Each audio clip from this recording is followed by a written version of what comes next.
जगन्नाथपुरी धाम एक श्रद्धा गाथा। सुदूर उड़ीसा के जगन्नाथपुरी धाम में आज भी ठाकुर जी को सर्वप्रथम मारवाड़ की कर्मा बाई का भोग लगता है। मारवाड़ प्रांत का एक जिला है नागौर। नागौर जिले में एक छोटा सा शहर है मकराना। यूएन ने मकराना के मार्बल को विश्व की ऐतिहासिक धरोहर घोषित किया हुआ है। ये क्वालिटी है यहाँ के मार्बल की, लेकिन क्या मकराना की पहचान सिर्फ वहाँ का मार्बल है? जी नहीं, मारवाड़ का एक सुप्रसिद्ध भजन है। थाई भरकर ल्याई रे खींचड़ो ऊपर घीरी बाट की, जिमो म्हारा श्याम धनी जिमावे कर्मा बेटी जाट की, माता पिता म्हारा तीर्थ गया ने जाने कद बै आवेला।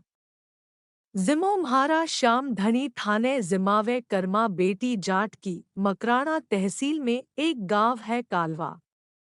कालूराम जी डूडी जाट के नाम पे इस गांव का नामकरण हुआ है कालवा। कालवा में एक जीवनराम जी डूडी जाट हुए थे भगवान कृष्ण के भक्त। जीवनराम जी की काफी मन्नतों के बाद भगवान के आशीर्वाद से उनकी पत्नी रत्नी देवी की कोख से वर्ष 1615 एडी में एक पुत्री का जन्म हुआ। नाम रखा कर्मा। कर्मा का लालन पालन बाल्यकाल से ही धार्मिक परिवेश में हुआ। माता पिता दोनों भगवान कृष्ण के अनन्य भक्त थे। घर में ठाकुर जी की मूर्ति थी जिसमें रोज भोग लगता, भजन कीर्तन होता था। कर्मा जब 13 वर्ष की हुई तब उसके माता पिता कार्तिक पूर्णिमा स्नान के लिए समीप ही पुष्कर जी गए।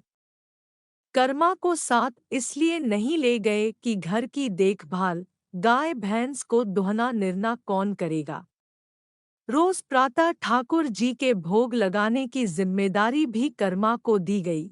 अगले दिन प्रातः नन्ही कर्मा बाईसा ने ठाकुर जी को भोग लगाने हेतु खींचड़ा बनाया। बाजरे से बना मारवाड़ का एक शानदार व्यंजन, और उसमें खूब सारा गुड़ व घी डाल के ठाकुर जी के आगे भोग हेतु रखा। कर्मा, ल्यो ठाकुर जी आप भोग लगाओ, तब तक मैं घर रो काम करूं। कर्मा घर का काम करने लगी व बीच बीच में आके चेक करने लगी कि ठाकुर जी ने भोग लगाया या नहीं।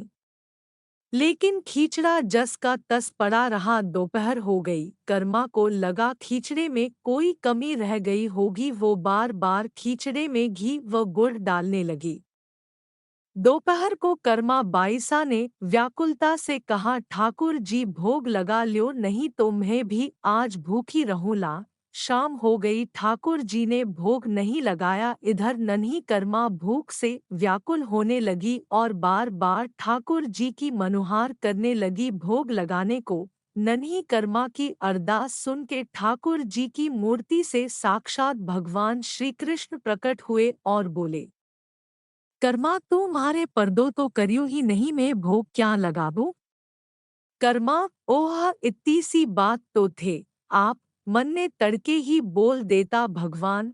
कर्मा अपनी लुंकड़ी ओढ़नी की ओट पर्दा करती है और हाथ से पंखा झिलाती है।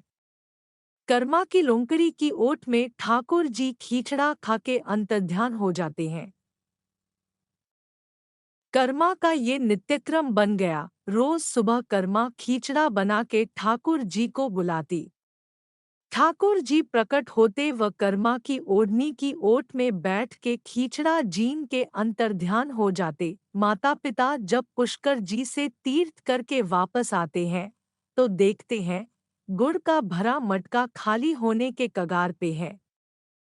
पूछताछ में कर्मा कहती है, मैं नहीं खायो गुड़, ओ गुड़ तो म्हारा ठाकुर जी खायो। माता पिता सोचते हैं कर्मा ही ने गुड़ खाया है, अब झूठ बोल रही है।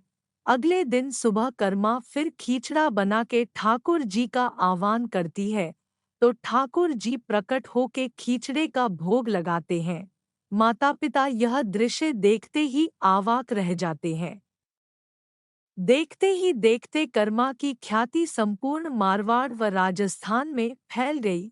जगन्नाथपुरी के पुजारियों को जब मालूम चला कि मारवाड़ के नागौर में मकराना के कालवा गांव में रोज ठाकुर जी पधार के कर्मा के हाथ से खींचड़ा जीनते हैं, तो वो कर्मा को पूरी बुला लेते हैं।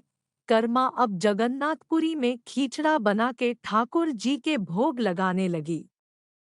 ठाकुर जी पधारते व कर्मा की लुंकड़ी की ओट में खींचड़ा जीन के अंतर्ध्यान हो जाते। बात कर्मा बाईसा का जगन्नाथपुरी में ही देहावसान हो गया। एक जगन्नाथपुरी में ठाकुर जी को नित्य 6 भोग लगते हैं। इसमें ठाकुर जी को तड़के प्रथम भोग कर्मा रसोई में बना खींचड़ा आज भी रोज लगता है। 2 जगन्नाथपुरी में ठाकुर जी के मंदिर में कुल 7 मूर्तियां लगी है। 5 मूर्तियां ठाकुर जी के परिवार की है। एक मूर्ति सुदर्शन चक्र की है। एक मूर्ति कर्मा बाईसा की है। 3 जगन्नाथपुरी रथयात्रा में रथ में ठाकुर जी की मूर्ति के समीप कर्मा बाईसा की मूर्ति विद्यमान रहती है। बिना कर्मा बाईसा की मूर्ति रथ में रखे रथ अपनी जगह से हिलता भी नहीं है। संकलन बसंती देवी शर्मा। नोखा बीकानेर राजस्थान। जय श्री जगन्नाथ स्वामी। धन्यवाद।